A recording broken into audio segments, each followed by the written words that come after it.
चलिए, आ गए अपनी अगली क्लास में। स्वागत है आपका। मैं आपका दोस्त विक्रम सिंह। ठीक। चलिए, अब अगली चीज़ लेते हैं, अगला टॉपिक लेते हैं। इस टॉपिक को समझने के लिए इससे पीछे वाले टॉपिक में जो छोटी छोटी जानकारियाँ मैंने आपको दी थी उनकी आवश्यकता पड़ेगी।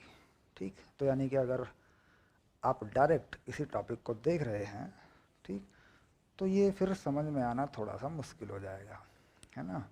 तो ज़रूरी है कि इससे पीछे के टॉपिक को अच्छे से एक बार समझ लें, कहाँ क्या चीज़ है ना।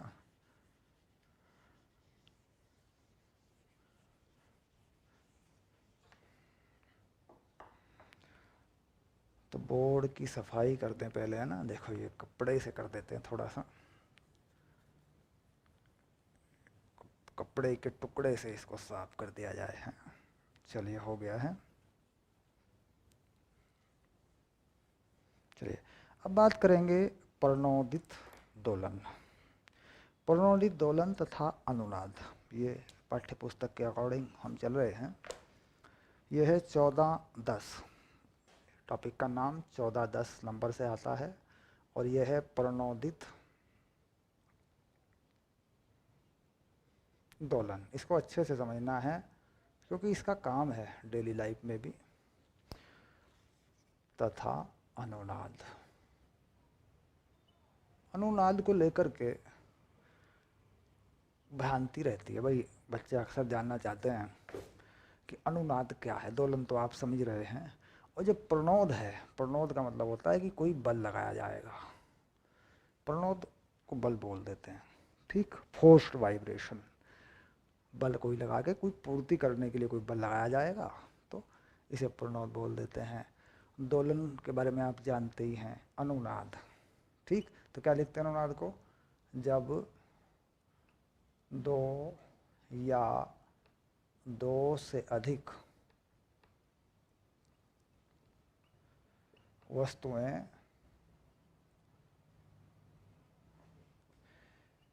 एक ही आवृत्ति से दोलन करती हैं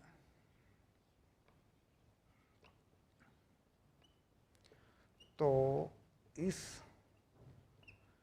घटना को घटना बोल देते हैं। परिघटना भी बोल देते हैं फिजिक्स में। घटना को अनुनाद कहते हैं और कोई झंझट नहीं है। यानी आवृत्ति समान हो तो उसे कहते हैं अनुनाद, बस। ठीक। आवृत्ति समान होने का मतलब बहुत सारे लोग एक ही साथ ताड़ियाँ बजा रहे हैं, पैट पैट पैट बच्चे बजाते हैं ना, तो इसका मतलब होता है कि अनुनाद है। अनुनाद को बोलते हैं अंग्रेजी में रेजोनेंस। ठीक। इसे बोलते हैं प्रणोदित बल, यानी फोर्स्ड वाइब्रेशन एंड या फोर्स्ड ऑसिलेशन एंड रेजोनेंस। दोलन को बोल देते हैं ऑसिलेशन। ठीक। ये तो तुम जानते, पढ़ाया जा चुका है। ठीक है।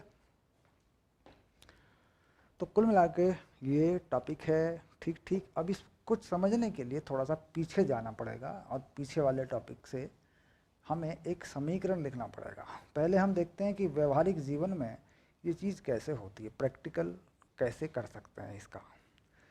ठीक। अब यहाँ पे क्या है, हमने कहा भाई कोई भी माध्यम हो, किसी भी माध्यम में एक प्रतिरोध, घर्षण बल, अवरोधी बल, जो भी कहें, काम करता है जो दोलन की ऊर्जा को धीरे धीरे धीरे धीरे धीरे खत्म कर देता है और दोलन रुक जाते हैं, ऊर्जा समाप्त हो जाती है। यह ऊर्जा माध्यम के द्वारा नष्ट कर दी जाती है और यह ऊष्मा में बदल जाती है। दोलन करने वाली वस्तु का तापमान भी इससे थोड़ा बहुत बढ़ जाता है। ठीक। और जैसे मान लीजिए देखते हैं तो घर्षण कार्य करेगा तो तापमान थोड़ा सा बढ़ जाता है, यानी रगड़ लगाना जिसे कहते हैं, घर्षण जो है। और इसमें फिर अगर हम कह रहे हैं कि भाई व्यवहारिक जीवन में इसको हम लेना चाहते हैं तो इसकी पूर्ति हम करना चाहते हैं कोई बल लगाकर, तो इसका बिल्कुल स्पष्ट सा छोटा सा एक व्याख्यान दिया है एनसीईआरटी में कि मान लीजिए कोई बच्चा झूले पर झूल रहा है। कोई बच्चा मान लीजिए झूले पे झूल रहा है। देखो यहाँ पे मैं एक झूला फिट कर देता हूँ ऐसे। ये झूला देखो, ये झूला लगा दिया मैंने। ठीक। और इस झूले में एक बच्चा मान लीजिए बैठा हुआ झूल रहा है, और ये बच्चे के जो पैर हैं ये इस तरीके से ये बार बार ज़मीन पे भूमि लिख देते हैं, ठीक, भूमि पे स्पर्श करते हैं और ये बच्चा झूले में झूलता है। अगर देखें तो इस तरीके से, ठीक, और ये बार बार इसी स्थिति तक आ जाता है। तो आप देख रहे हैं कि ये आयाम जो है ये बरकरार है, ये मेंटेन है, ये बच्चे ने बना रखा है। कैसे बना रखा है कि जब भी ऊर्जाएं घटती हैं, हर बार जब बच्चा ज़मीन से गुजरता है, जब इस तरह बच्चा ज़मीन से गुजरता है तो ज़मीन पे पैर मार कर ये ऊर्जाएं ले लेता है। यानी जो ऊर्जाओं की कमी होती है बच्चा ज़मीन पे पैर मार लेता है और बल लगा देता है थोड़ा सा, तो फिर वहीं पहुंच जाता है, ठीक। तो बार बार दोलन की ऊर्जाएं जो नष्ट हो रही हैं उन्हें बार बार बच्चा ज़मीन पे पैर मार मार के दे रहा है। जब झूलते हैं आप देखते होंगे पैर मार के उठा देते हैं, ठीक। दूसरा तरीका ये होता है कि फोर्स लगा देते हैं, ठीक, झटका दे के भी कर देते हैं इस चीज़ को। तो इससे क्या हो रहा है कि जो ऊर्जाएं नष्ट हो रही थी वो दी जा रही हैं। तो जो ऊर्जाएं नष्ट हो गई थी जिनको आप दे रहे हैं, ठीक, उसे कहते हैं प्रणोद। यानी वो एक ऐसा बल है जो उस चीज़ को दे रहा है, ऊर्जाओं की पूर्ति कर रहा है। इसलिए कह रहे हैं प्रणोदित दोलन, अनुनाद जब होगा, कह रहा वो जो बल आप लगा रहे हैं उसकी आवृत्ति भी या उसका दोलन काल भी इस झूले के आवृत्ति या दोलन काल के समान है। जब जब इसका एक दोलन काल पूरा होता है तो प्रणोदित बल का भी एक दोलन काल पूरा होता है। यानी आपको उसी समय पे यह लगाना होता है जब इसकी ज़रूरत होती है। तो आपको ज़रूरत पड़ेगी हर एक दोलन काल में, जब जब आप यहाँ से गुजरेंगे तभी आप पैरों से घर्षण लगाएंगे, बल लगाएंगे, ज़मीन के घर्षण की मदद से आप आगे को झटका देंगे। तो कुल मिला के ये अनुनाद भी हो गया। प्रणोद बल की आवृत्ति, ठीक, मूल आवृत्ति या मुक्त आवृत्ति, दोलन की जो मूल आवृत्ति या मुक्त आवृत्ति है उसके बराबर है, ठीक। अब दोलन की मुक्त आवृत्ति क्या है? दोलन मान लो जिस आवृत्ति से करता है उसे मान लेते हैं ओमेगा, और प्रणोद की आवृत्ति को क्या मान लेते हैं? Omega D. सपोज प्रणोद की आवृत्ति, तो दोलन की मुक्त आवृत्ति, दोलन की मुक्त आवृत्ति जिससे दोलन हो रहा है ये क्या मान ली? ये है ओमेगा। और प्रणोद की या प्रणोद बल की, प्रणोद बल लिख देते हैं, ब्रैकेट में लिखते हैं बल की आवृत्ति, ये लिख देते हैं ओमेगा डी, ठीक। यदि अनुनाद है तो आवृत्तियां समान है, ओमेगा बराबर ओमेगा डी। ये रहा। तो कुल मिला के बात समझ में आ गई कि प्रणोदित दोलन कैसा है? दोलन में हुई ऊर्जाओं का नुकसान एक बल लगाकर कर दिया जाता है, वही दोलन बना दिए जाते हैं, ठीक। आवृत्ति बराबर कर ही दी, आवृत्ति का समान होना इसे अनुनाद कहते हैं। बिल्कुल सरल सी बात है। अब यहाँ तक तो ये बात सरल है, लेकिन जब हम इसका गणितीय रूप देखते हैं तो थोड़ा मामला उलझता है, क्योंकि समीकरण थोड़ा अजीब सा बनता है, उसके परिणाम हमें देखने होते हैं। उन परिणामों में फिर हमें वैल्यू डाल के अपने उत्तर या हल प्रश्न हम हल कर सकते हैं, ठीक। चलिए अब थोड़ा बना के देखते हैं कि दरअसल ये बल कैसे काम करेगा।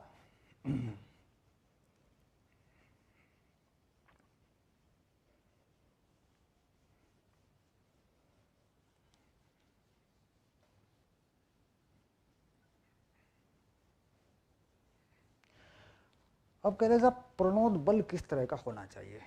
प्रणोद बल यानी जो पूर्ति कर दे वो बल किस तरह का होना चाहिए, ठीक।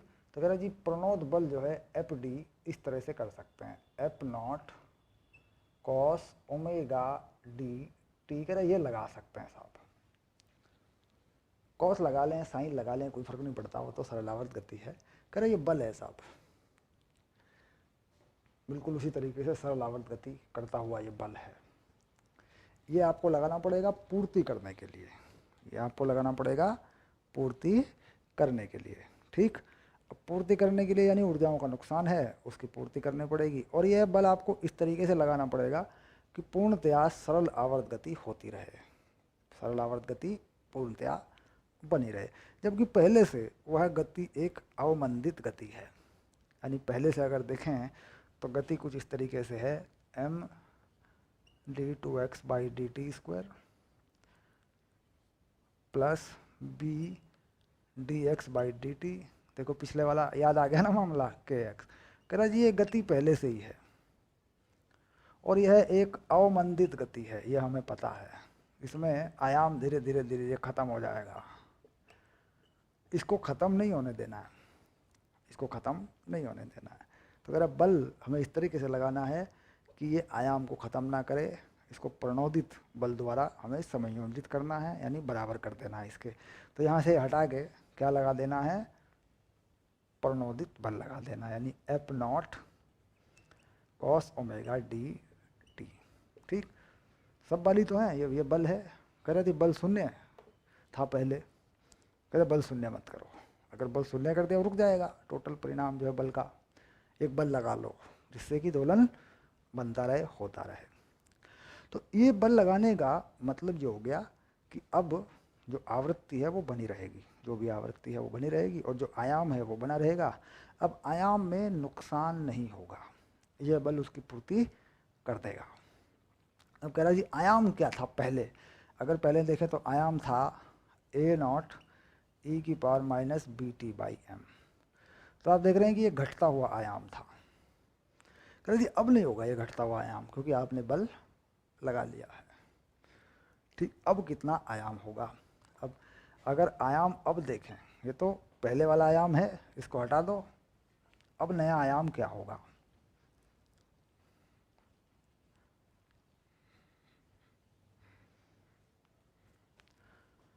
कह रहा बल ही इसको निर्धारित कर देगा, होगा M omega square omega D का स्क्वायर। कहता ये नया आयाम हो जाएगा तुम्हारा, क्योंकि अब तो आयाम को यही निर्धारित करेगा, एम ओमेगा स्क्वायर।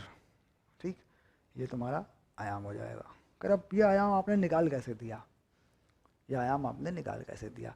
तो हम जानते हैं कि साहब बल जो है वो होता है एम ए, और एम ये होता है ओमेगा स्क्वायर एक्स। अगर परिमाण की दृष्टि से देखें वो तो माइनस होता है इसमें यहाँ। ठीक, अब ये जो एक्स है, कह रहा ये पूरा आयाम है जी आपका, ये लो। ठीक, और आवृत्ति कह रहा परिणामी आवृत्ति जो भी बनेगी वो लगेगी। परिणामी आवृत्ति क्या बनेगी, ये है आवृत्ति मूल और ये है तुम्हारी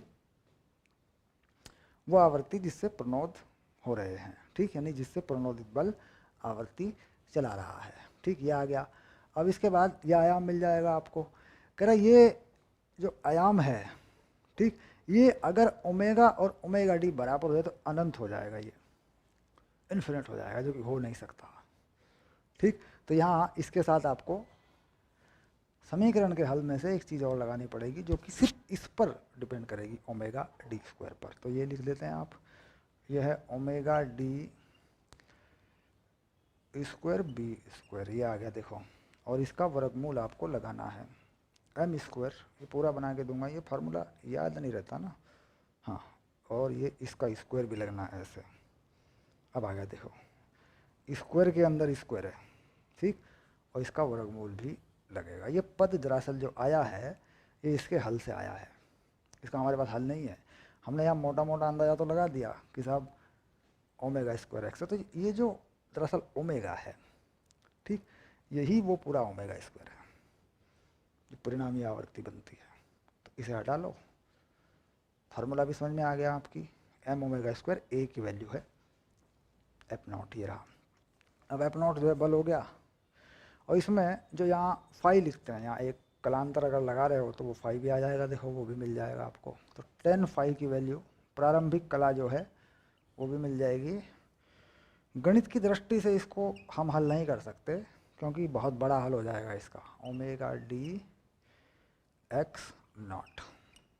ये जो एक्स नॉट है ये वो है जब प्रणोद शुरू होता है, प्रणोद प्रारंभ होता है, यानी जब प्रणोद बल लगा देते हैं वहाँ जिस जगह पे, जिस विस्थापन पे प्रणोद बल लगाते हो वो ये एक्स नॉट है। कितनी दूरी पे जाके प्रणोद काम करता है ये वो एक्स नॉट है। तो ये 10 फाई यानी कलांतर भी है आपके पास, ये रहा, और ये आवृत्ति भी है। तो जाहिर सी बात है कि इसके बारे में हमारे पास कोई ज़्यादा जानकारी नहीं है, अवकल समीकरण हम निकालते नहीं हैं, 12वीं में जाके कहीं अवकल समीकरण आती है और ये अवकल समीकरण भी एक अलग ही कैटेगरी की है, इसको हल भी नहीं कर सकते। ठीक, तो परिणाम लिख दिए एनसीईआरटी ने, ये आयाम है और ये पहला जो कलांतर है, ठीक, प्रारंभिक कला, वो ये है। और अगर कह रहा है ये साहब ये दोनों बराबर हो जाएं, अनुनाद हो जाए, तो कंडीशन याद करेंगे, अगर ये अनुनाद हो जाए तो ये दोनों बराबर हो जाते हैं, तब आयाम क्या होता है। तो अनुनाद अगर हो जाए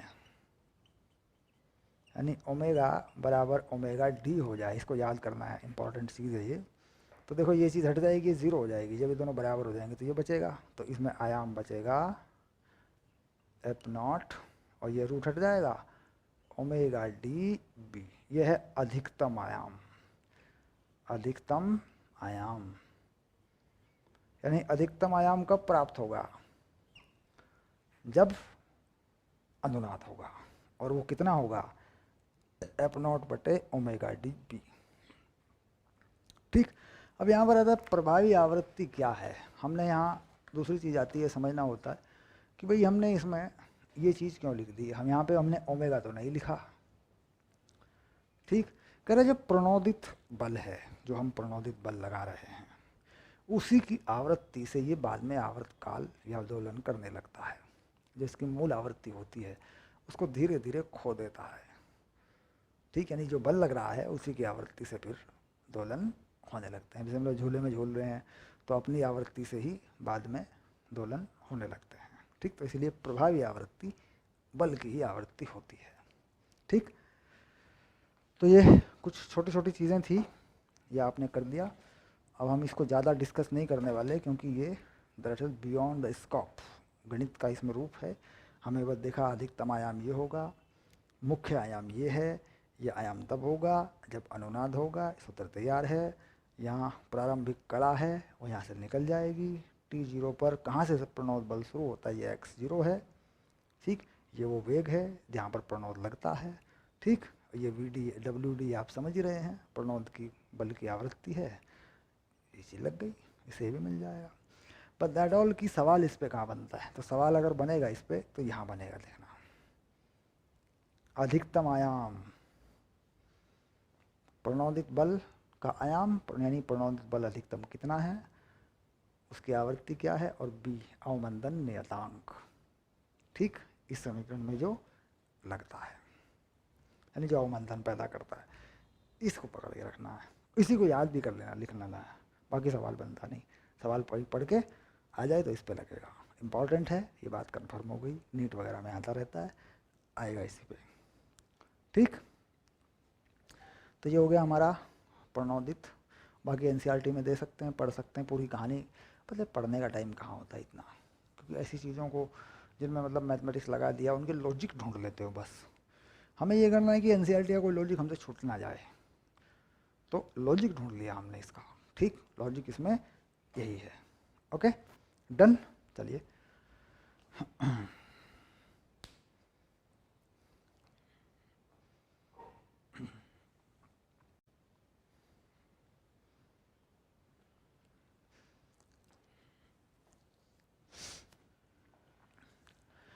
तो पिछले वीडियो में मैंने थोड़ी थोड़ी सी जानकारी आपको दी थी प्रणोदित दोलन के बारे में। ठीक, और बताया था कि भाई क्या चीज़ उसमें इम्पोर्टेंट है। इससे पहले अवमंदित था, अवमंदित में आयाम कैसे बदलता है समय के साथ, ये भी बताया था। ऊर्जा कैसे बदलती है, अवमंदित ज़्यादा इंपॉर्टेंट है एज़ कम्पेयर टू प्रणोदित दोलन। ठीक है, उसको ठीक से रखेंगे आप। ओके, अब हम सीधे पहुंच गए हैं आगे एनसीईआरटी के सॉल्यूशन पर। आप सवाल करते हैं इसमें। ठीक है, सवालों में वही सारे फॉर्मूले, वही सारे बेसिक इसमें लगेंगे जो चैप्टर में आप पढ़ चुके हैं।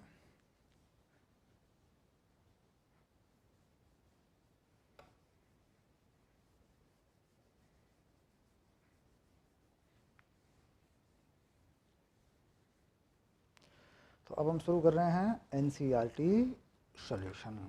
ठीक, एक एक क्वेश्चन को धीरे धीरे करेंगे, क्योंकि ये चैप्टर जो है दरअसल मैथमेटिकल है, गणित का इसमें ज़्यादा काम है। ठीक, अब चलिए मैं आपको शुरू शुरू से पढ़ के बता देता हूँ एक एक चैप्टर को, एक एक सवाल को। ठीक, अब देखिए पहला सवाल 14(1), इसमें कुछ ऑप्शन हैं, फर्स्ट, सेकंड और थर्ड और फोर्थ। ठीक, तो ये कुछ ज़्यादा ही इंक आ रही है, रोशनाई इसमें कुछ ज़्यादा ही आ रही है, भर गया ये रोशनाई का। ठीक, ओके, पूछ देते हैं थोड़ा सा इसको कपड़े से। चलिए, तो ये जो है अब हमें ये बताना है, इसमें पढ़ लेते हैं एक बार। नीचे दिए गए उदाहरणों में कौन आवर्ती गति को निरूपित करता है। देखिए बात आवर्ती गति की हो रही है, सरल आवर्त गति की नहीं हो रही है। सबसे पहला कन्फ्यूज़न हमारा ये हो जाता है कि हम सरल आवर्त गति को आवर्ती गति से जोड़ देते हैं। आवर्ती गति का मतलब है कि उसमें गति है, आना जाना है, वह एक बिंदु से होकर बार बार गुजरता है, उसमें दोलन भी, काल भी है। लेकिन सरल आवर्त गति में जो बल है वह विस्थापन के समानुपाती है, वो एक अलग तरह की चीज़ है। ठीक, तो बात सिर्फ आवर्ती गति की है। देखिए, किसी तैराक द्वारा नदी के तट से दूसरे तट तक जाना और अपनी एक वापसी यात्रा को पूरा करना, तो ये कोई आवर्ती गति नहीं है, बार बार आना जाना नहीं हो रहा है, तो लिख देंगे नहीं, ये आवर्ती गति नहीं है। ठीक, कोई नदी पार करता है वापस आ जाता है। ठीक, किसी स्वतंत्रता पूर्वक लटकाए गए दंड चुंबक को उसकी नॉर्थ साउथ दिशा से विस्थापित करके छोड़ देना। नॉर्थ साउथ दिशा से लटका के अगर चुंबक को छोड़ें, थोड़ा हिला दें उसको, तो वह आवर्ती गति करता है, क्योंकि पृथ्वी का एक चुंबकीय क्षेत्र होता है। पृथ्वी के चुंबकीय क्षेत्र के कारण उसके नॉर्थ और साउथ पे बल लगते हैं, तो वापस उसे वहीं लेके आते हैं अपनी अवस्था में, तो ये एक आवर्ती गति है। तो ये लिख देते हैं हाँ, ये भी हो गया। अब इसके बाद अपने द्रव्यमान केंद्र के परितः घूर्णी गति करता हाइड्रोजन अणु। द्रव्यमान केंद्र के परितः घूर्णी गति करता, तो घूर्णी गति है, सर्कुलर मोशन है, वृत्तीय गति है, आवर्ती गति है। ठीक, तो ये भी हाँ लिख देते हैं। ध्यान रहे आवर्ती गति चेक कर रहे हैं, सरल आवर्त गति नहीं, आगे करेंगे उसको। किसी कमान से छोड़ा गया तीर वापस आता नहीं, जाता नहीं, लेना नहीं देना नहीं, तो ये भी नहीं हो जाएगा। देखिए ये इस तरीके से बन गया। तो किसकी पहचान हुई? आवर्ती गति की। आवर्ती गति किसने की? सेकंड और थर्ड ने की। फिनिश। अब इसके बाद ये था 14(1), अब 14(2) को भी यहीं लिख देते हैं। ठीक, ये किसकी पहचान हुई? ये पहचान हुई आवर्ती गति की, आवर्ती गति की पहचान हुई है ये। ठीक, अगली जो पहचान होगी सरल आवर्त गति की है, उसमें पता चलेगा। देखो यहाँ सरल आवर्त गति कौन करता है, तो बल को पहचानना पड़ेगा, है ना। सरल आवर्त गति में किसको पहचानना पड़ेगा? बल को पहचानना पड़ेगा। और इसमें बल जो होता है वो होता है -x, यानी विस्थापन के समानुपाती होता है, माइनस में होता है। यानी एक माध्य स्थिति होती है, बार बार उसको खींच के वहाँ पे लाया जाता है। इस तरह की आवर्ती गति या आवर्त गति को इसमें छांटना है आपको। इसमें आपके पास 4 नंबर हैं। पहला पढ़ के बता दूंगा मैं और तुम मुझे फटाक से बता देना। हम कैसे बताएंगे सर, हम तो वीडियो देख रहे हैं। वीडियो में ही बता देना, अपने मन में तो बता सकते हो ना अपने दिमाग में। हाँ सर, हो गया। ठीक, चलिए। पहला, पृथ्वी की अपने अक्ष के परितः घूर्णन गति। ठीक, तो ये आवर्ती गति है, सरल आवर्ती गति नहीं है। तो क्या लिख देंगे इसको? साहब ये आवर्ती गति है। ठीक, सरल आवर्ती गति नहीं है। ठीक, अब देखो ये जो मैंने लिखा कि साहब सरल आवर्ती गति नहीं है, ये नहीं लिखना था आपको।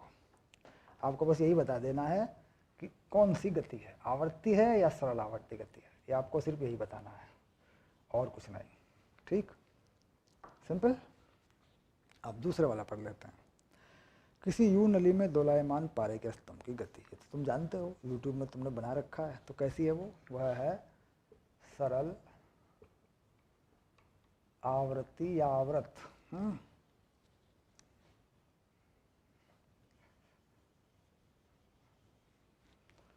सरल आवर्त गति है ना, इसे लिख देते हैं। देखो, सरल आवर्त गति, तो ये वाली तो है। ठीक, अब इसके बाद किसी चिकने वक्री कटोरे के भीतर है, मान लीजिए कटोरे के भीतर, मान लीजिए कटोरा बना लें, ठीक है ऐसे, और कटोरे के भीतर कोई छोटी सी गेंद यूँ आए जाए, ठीक ऐसे, तो सरल आवर्त गति है, सिंपल पेंडुलम जैसा है ये। तो लिख देते हैं कि साहब ये भी सरल आवर्त गति है, कोई बुराई नहीं है इसमें भी, ठीक। इसके बाद किसी बहु परमाणु अणु में अपनी साम्य अवस्था की स्थिति के परितः व्यापक कंपन, क्या पता किस तरह के बल लगे हैं भाई, बल परिभाषित नहीं हो पा रहे ना, अणु के अंदर कंपन हो रहे हैं, मतलब क्या पता कितनी दिशाओं में हो रहे हैं, कैसे हो रहे हैं, तो ये भी आवर्ती गति है, सरल आवर्त गति नहीं है, इसको भी आवर्ती गति कहेंगे। तो कुल मिला के हमने सरल आवर्त गति या सरल आवर्ती गति उसी को कहा जिसमें बल का नियम था, बस, ठीक। और समीकरण से पहचान करें तो कुछ ऐसा लिख देते हैं, ए साइन ओमेगा टी या कॉस ओमेगा टी भी होता है, ये होती है सरल आवर्त गति। बात समझ में आ रही होगी, क्लियर हो गया होगा सब कुछ, है ना।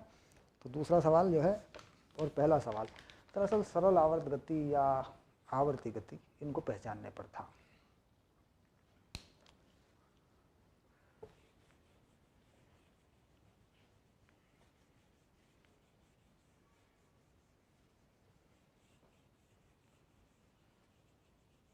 चलिए अब लेंगे तीसरा सवाल।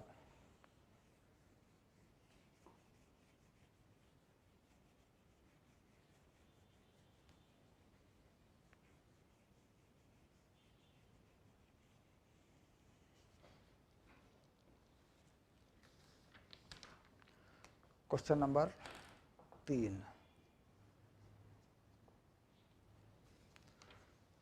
कह रहा है कुछ चित्र हैं साहब हमारे पास, किसी कण की रैखिक गति के लिए 4xt ग्राफ दिए हैं, इनमें से कौन सा आरेख आवर्ती गति को निरूपित करता है, सरल आवर्त गति को नहीं, आवर्ती गति को। तो आवर्ती गति का मतलब अगर पश्च गति, आना और जाना, एक आवर्त काल या दोलन काल का परिभाषित हो जाना, ठीक। अब यहाँ देखा जाए तो इसमें 4 चित्र हैं, 14-3 लिखता हूँ। इसमें जो पहला चित्र है वो क्या है, इन्होंने क्या किया साहब, इस तरीके से बना लिया कुछ, ये बना दिया विस्थापन और ये बना दिया समय और कुछ ऐसा बना दिया ये लो जी, ठीक। ये क्या है, तो कुछ भी नहीं है, आवर्ती गति है। बोला नहीं साहब ये कहाँ है, ना आना है ना जाना है, जाना है तो आना नहीं है। दूसरा कैसा बनाया, दूसरा इन्होंने ऐसा बनाया, ठीक, यूँ यूँ बनाया, हिला डुला के बनाया। तो देखो आना जाना तो है, और टी मान लूँ, इधर कोई एक्स मान लूँ, तो आना जाना तो है, सरल आवर्त गति तो नहीं है, क्या पता कैसा टेढ़ा मेढ़ा ग्राफ है, ये देखो, तो सरल आवर्त गति तो है नहीं। तो कुल मिला के आवर्ती गति है, तो ये आवर्ती गति है, आवर्ती गति है, ये देखो हो गया। अब जरा सी में देखें क्या कहते हैं, सी में भी कुछ बनाया होगा। सी में कह रहे हैं साहब एक ही तरफ जाना आना है, एक ही तरफ है, ठीक। सी में ग्राफ कैसा है, कह रहा है ऐसा बना रखा है, लो जी देख लो, सी वाला भी ये है, ठीक है, यहीं पे आना जाना है, ये सब आना जाना है, ये ऐसे, ठीक। तो नहीं है ये भी, क्योंकि आना जाना हो किसी स्थिति के परितः आना जाना हो, माध्य स्थिति के परितः आना जाना हो, ठीक। अब पॉजिटिव पॉजिटिव जाना आना पॉजिटिव, तो माध्य स्थिति कहाँ है, देखो यहाँ पर है, x0 तो यहाँ पर है भाई, ये तो x है, ये भी नहीं है, ठीक। अब इसके बाद एक और बना रखी है इस तरीके से डी में, ठीक। ये तो देखो साफ साफ दिखाई देगा, कह रहा ये तो है,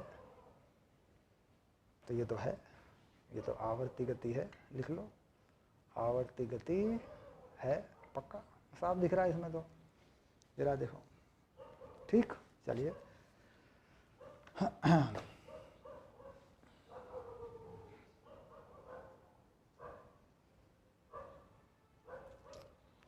तो ये 3 में गतियां पहचान ली आपने, और एटॉल अब तक जो है तीनों सवालों से ये बात पहचान में आ गई होगी भाई साहब कौन सी जो है आवर्ती गति है और कौन सी आवर्ती गति नहीं है, ये बात पहचान में आ गई होगी, ठीक है।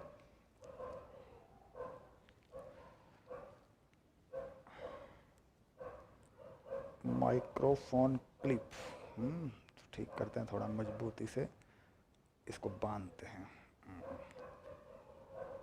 हो गया। ठीक।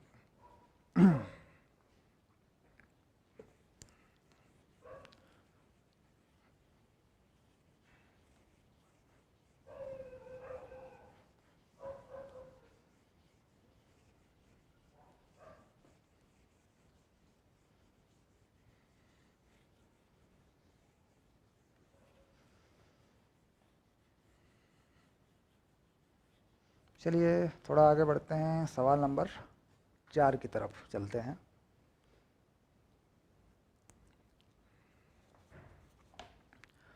सवाल नंबर 4, इसमें कह रहा है कुछ चीज़ें हम आपको लिख के दे रहे हैं साहब। ठीक, ये हम लिख के दे रहे हैं A B C D E और एफ, बहुत सारी चीज़ें लिख के दी हैं। क्या क्या लिख के दे रहे हैं ज़रा मैं लिख के देता हूँ आपको। इसमें लिखा है साहब हमने sign omega T minus cos omega T. क्या है, यानी एक्स है, विस्थापन है, सीधी सी बात ये है। और दूसरे में लिखा है साइन क्यूब ओमेगा टी। तीसरे में लिखा है 3 cos pi by 4 minus 2 omega T. और चौथे में लिखा है डी में cos omega T plus cos 3 omega T plus cos 5 omega T. और ई में लिखा है ई की पावर या exponential minus omega square T square. इसमें लिखा है 1 plus omega T plus omega T दोनों का स्क्वायर, ये लिखा हुआ है। ठीक, ये सब चीज़ें दे रखी हैं। अब जब ये कह रहा है नीचे दिए फलन में कौन सा सरल आवर्त गति, आवर्ती गति नहीं को निरूपित करता है। आवर्तकाल ज्ञात कीजिए। आवर्ती गति को निरूपित करता है सबसे पहली चीज़ ये आवर्ती। ठीक, फिर है सरल आवर्ती और फिर से अनावर्ती, यानी अजीबोगरीब कुछ भी।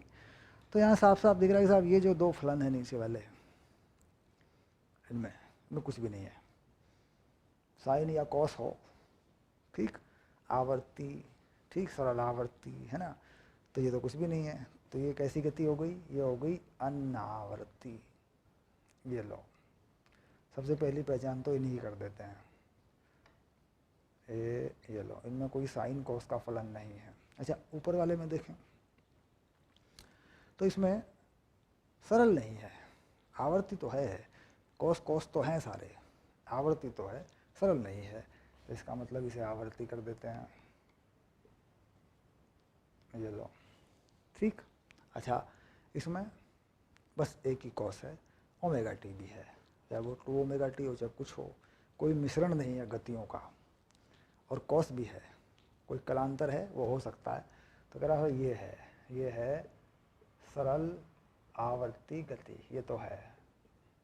ठीक, ये कह रहा है ये भी नहीं है, इसमें भी मिश्रण है, घन है इस पे लगा हुआ, देखो ये भी ऐसा नहीं है साइन कोस वाला थोड़ी है सीधे सीधे। ये भी तो कह रहा ये भी आवर्ती तो है लेकिन सरल आवर्ती नहीं है, आवर्ती ले चलेंगे इसमें भी। कह रहा यहाँ पे साहब पहले से फलन जोड़ लेते हैं, ये जो फलन है ये जोड़ के बन जाती है। ठीक, अब ये फलन जोड़ के कैसी बनती है ये बना के देख सकते हैं। अब मैं थोड़ा सा इस क्लिप को लेकर थोड़ा सा टेंशन में हूँ, क्योंकि जब मैं इसे इतनी बार बंद कर चुका हूँ तो ये बंद होती क्यों नहीं है। आपको तो दिख रही होगी कैमरे में, मुझे नहीं दिख रही है ना। ऐसा कर सकते हैं, ये बार बार छूट रही है और इससे माइक जो है घूम जाता है। इस बार पकड़ेगा, हाँ उम्मीद तो है।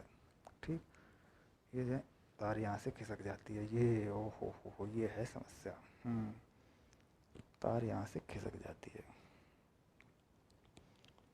इसकी जुगाड़बाजी कैसे लगेगी। मोड़ देता हूँ माइक के तार को, ऐसे मोड़ दिया, ओके।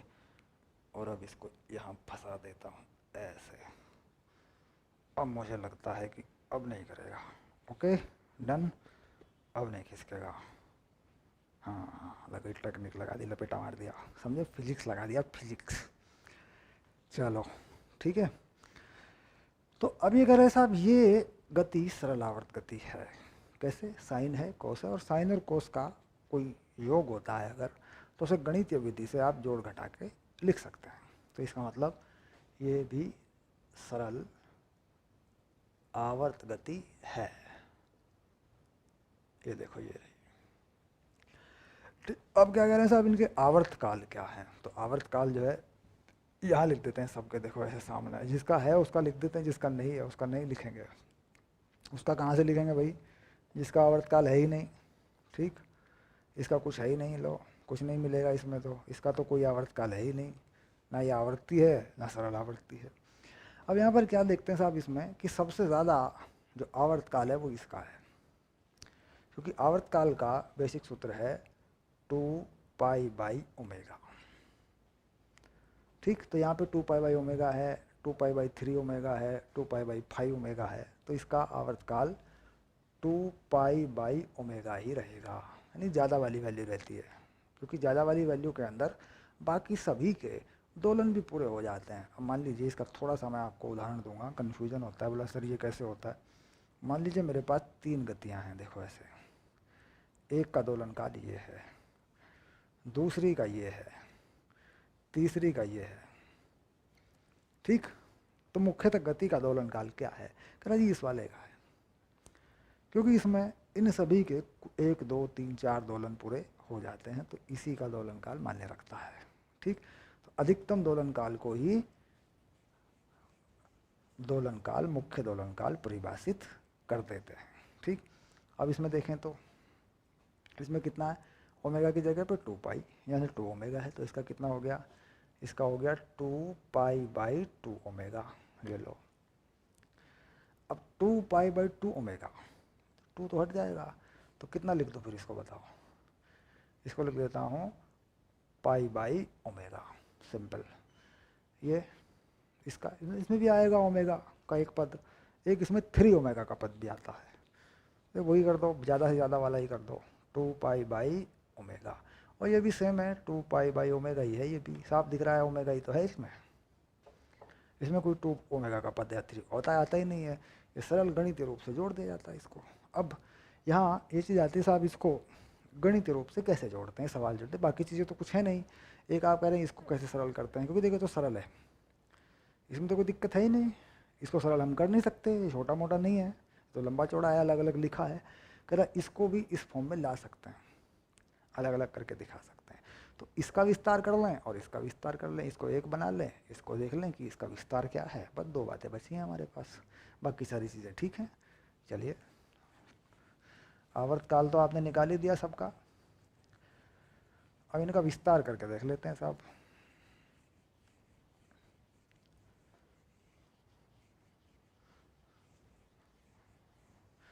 अब यहाँ प्रश्न आ गया कि आप दिखाइए कि ये सरल आवर्त गति है, ये वाली चीज़ है मान लीजिए। ठीक, तो लिख लेते हैं, इसी को लिख लेते हैं, देखो ऐसे। तो क्या कर लें, x बराबर sin ω_t minus cos ω_t। ठीक, ये आ गया। अब इसमें क्या करते हैं, वर्गमूल 2 से भाग कर लेते हैं, गणितीय विधि लगा देते हैं हर पद को। बहुत छोटा सा सिंपल सी टेक्निक है, अगर कहीं ऐसा हो जाए या प्लस हो या माइनस हो, दैट इज दोनों में काम करती है वो चीज़। अब इसे क्या करते हैं, वर्गमूल 2 को साइन में या कॉस में लिख लेते हैं। तो इसे लिख देते हैं साइन π/4, साइन 45 की वैल्यू होती है साइन ω_t, और यहाँ इसे साइन में लिखा, इसे कॉस में लिख दो, फार्मूला बनाना है ना, cos π/4 और cos ω_t।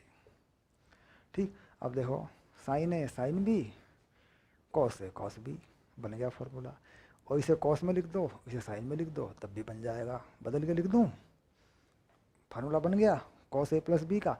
चलो cos पे लिख देता हूँ, क्या फर्क पड़ता है, लो फार्मूला लिख दिया मैंने, cos a + b यानी ω_t + π/4, cos a cos b minus sine a sine b, तो ये माइनस आ जाएगा पहले, क्योंकि फार्मूला जो होता है हमारे पास ये होता है, देखो cos a + b क्या होता है जरा बताओ, ये होता है cos a cos b minus sine a sine b, ये बन गया। तो यहाँ पे क्या था, माइनस का साइन था नहीं, माइनस का कॉस था, तो माइनस कॉमन ले लिया, फार्मूला बना लिया। तो अब देखो साफ साफ दिख रहा है, एक्स बाई वर्गमूल 2 बन गया। अभी जो वर्गमूल 2 है इसे यहाँ ला सकते हैं, एक्स बना सकते हैं वापस, तो हटा लो वर्गमूल 2 को, यहाँ से हटा लो, यहाँ वर्गमूल 2 लिख लो और यहाँ से हटा लो, ये लो,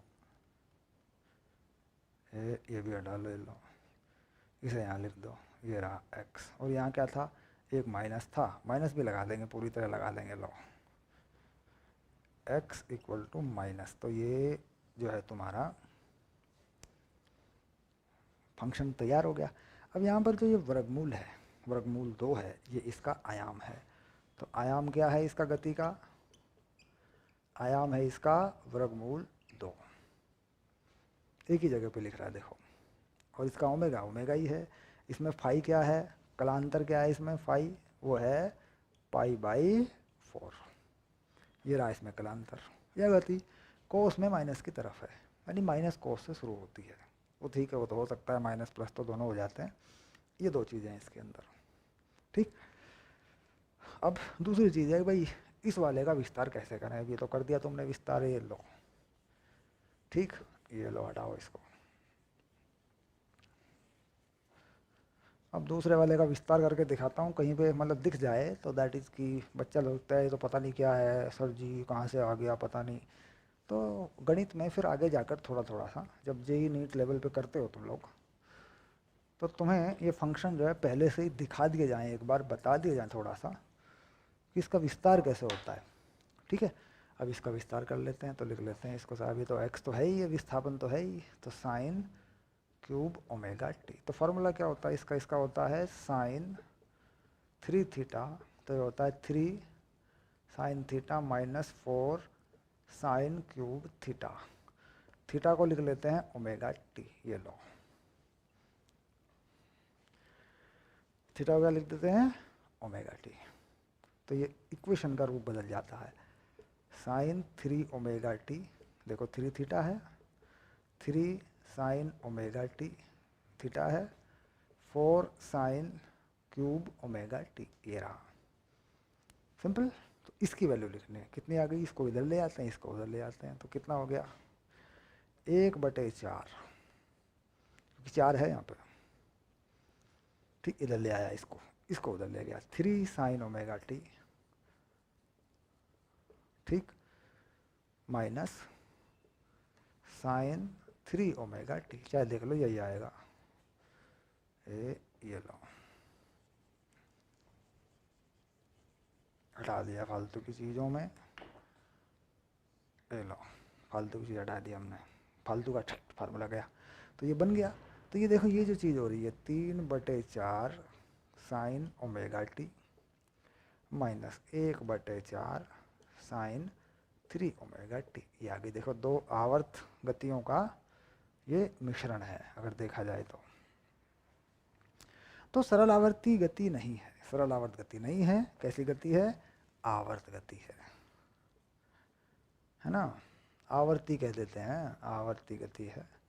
और इसका जो टाइम पीरियड है, समय, वो कितना अधिकतम वाला लगता है, तो अधिकतम में कौन है, ओमेगा, तो कितना लगेगा 2 पाई बाई ओमेगा, ये ज़्यादा है, क्योंकि यहाँ पे ओमेगा नहीं बल्कि 3 ओमेगा है, अगर नीचे 3 ओमेगा लिख दूंगा तो घट जाएगा टाइम पीरियड तो ज़्यादा वाला लगाना होता है हमें, ठीक, फाइनल, ओके। तो कुल मिला के हमने विस्तार किया, प्रश्न नंबर 4 था ये, है ना, 4 का हमने विस्तार किया, देखा कि भाई गति कैसी है।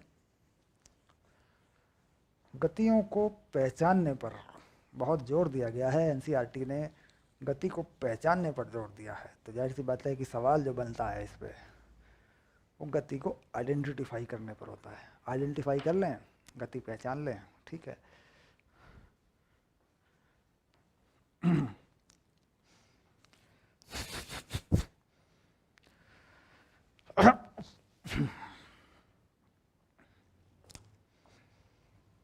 चलिए अब आएंगे क्वेश्चन नंबर 5 पर।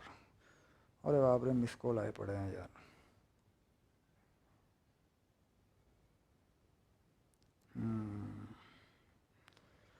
कॉल रिसीव कर लीजिए सर। करेंगे, अभी तुम लोगों की रिकॉर्डिंग कर दूं, पहले चैप्टर बना दूं, थोड़ा सा एनसीईआरटी कर दूं, उसके बाद बात करूंगा बच्चों से। व्हाट्सएप पे फ़ोटो वोटो आए पड़े रहते हैं, बहुत सारे क्वेश्चन वोश्चन भेजते रहते हैं बच्चे। चलो आ गया 5 नंबर पे। ठीक, 5 नंबर भी बड़ा टेक्निकल क्वेश्चन है, बहुत ही बढ़िया क्वेश्चन है। 14(5). ठीक, तो यहाँ पर कुछ चीज़ें लिखी हुई हैं। पहले मैं वो चीज़ें लिख लूँगा पूरी, बी और सी डी ई और एफ ऐसे। ठीक, अब मैं लिखूँगा ए सिरे पर है। ये सब चीज़ें मुझे लिखनी पड़ेंगी पहले, तभी तो समझ में आएगा। ठीक, और बी सिरे पर है, क्योंकि ये सवाल ऐसा है जिसमें इसकी भाषा की आवश्यकता है। जनरली तो आप पढ़ रहे होंगे अपनी किताब में, कोई बड़ी चीज़ नहीं है। ए की ओर जाते हुए ए बी के मध्य बिंदु पर है। अब ये क्या है ये मैं बताऊंगा आपको, पहले लिख देता हूँ मैं। जाते हुए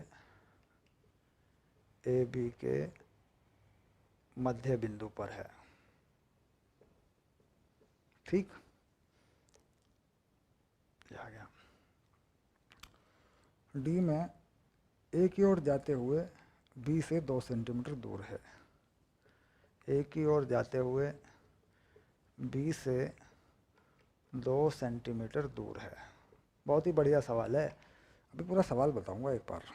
ई में बी की ओर जाते हुए ए से 3 सेंटीमीटर दूर है। बी की ओर जाते हुए ए से 3 सेंटीमीटर दूर है। ठीक, एफ में ए की ओर जाते हुए बी से 4 सेंटीमीटर दूर है। ए की ओर जाते हुए बी से 4 सेंटीमीटर दूर है। ठीक, ये देखो ये आ गया। तो ये कुछ स्थितियां हैं। अब ये स्थितियां किसकी हैं? एक कण 10 सेंटीमीटर की दूरी पर ए बी बिंदुओं के बीच रैखिक सरल आवर्त गति करता है। अब यहाँ पर कोई कण जो है ऐसे यूँ आवर्त गति करता है। ये बिंदु ए है और ये बिंदु बी है, और 10 सेंटीमीटर यानी यहाँ से यहाँ तक की जो दूरी है वो -5 मान सकते हैं, और यहाँ से यहाँ तक की जो दूरी है वो +5 मान सकते हैं। देखो पूरा 10 सेंटीमीटर हो जाएगा कि नहीं, ये आयाम हो जाएगा। ये कण जो है गति करता है। इधर की तरफ दिशा को धनात्मक मान सकते हैं, कह रहे हैं कि भाई धनात्मक दिशा मान लो उस तरफ को। ठीक, अब सवाल पूछ रहा है, क्या क्या पूछ रहा है? ये कह रहा है धनात्मक दिशा मानकर त्वरण, कण पर लगे बल, वेग, त्वरण, बल। क्या कह रहा है? दिशा बतानी है, वेग, त्वरण, बल का चिन्ह आपको बताना है। बल का चिन्ह आपको बताना है, बस। ठीक, तो पहली बात ए सिरे पर है। ए सिरे पर है तो क्या है? ठीक, अब ए सिरे पर है तो वेग है ही नहीं, क्योंकि देखिए एक्सट्रीम पोजीशन है, आयाम बिल्कुल एंड पे आया हुआ है, ए सिरे पर है तो 0, वेग के लिए कुछ नहीं है। त्वरण, अब यहाँ पर जब त्वरण है वो आगे की तरफ लगता है, क्योंकि यहाँ पे लेके आना है, त्वरण को यहाँ पे लाना है। ठीक, तो त्वरण यहाँ पे कैसा लगेगा? आगे की तरफ लगेगा, ऐसे। पॉजिटिव हो गई दिशा तो पॉजिटिव हो गया त्वरण। बल भी पॉजिटिव होगा, क्योंकि बल क्या होता है? M A.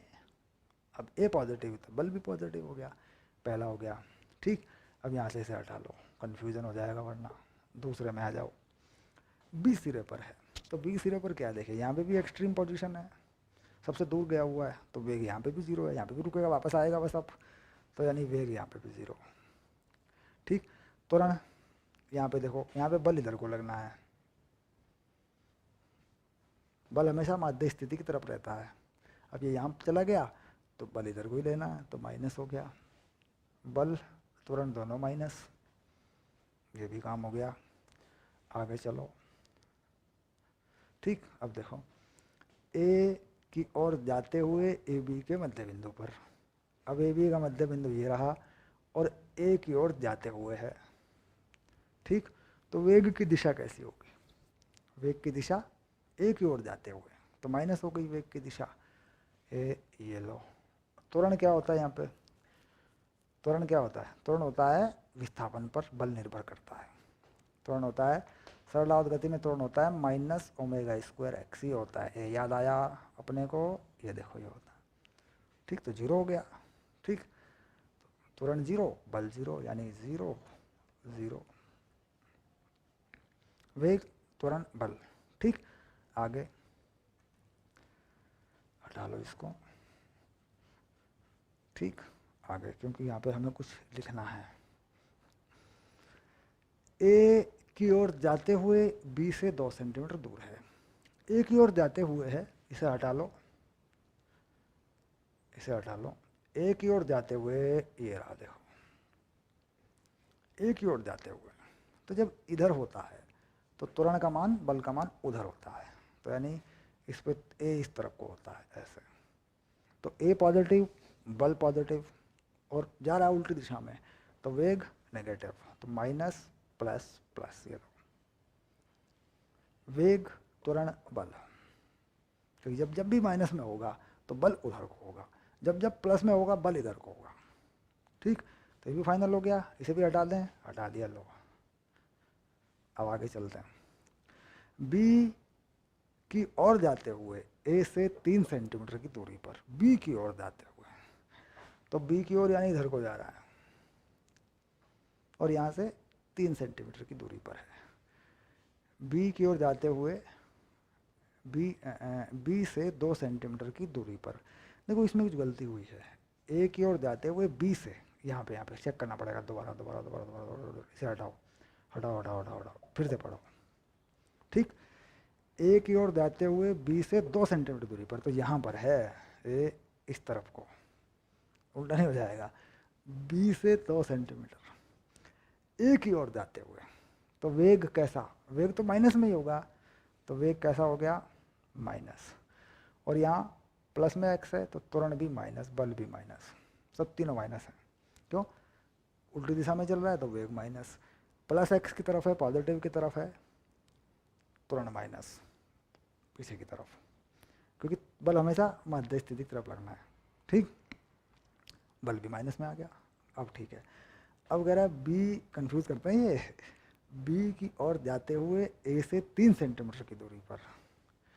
अब बी की ओर जाते हुए ए से 3 सेंटीमीटर की दूरी पर, यह है देखो, बी की ओर जाते हुए ए से 3 सेंटीमीटर की दूरी पर। अब देखो यहाँ पे वेग प्लस की तरफ है, तो वेग हो गया प्लस, और यहाँ त्वरण भी प्लस में है, बल भी प्लस में है, तो ये प्लस प्लस प्लस हो गया, देखो ऐसे।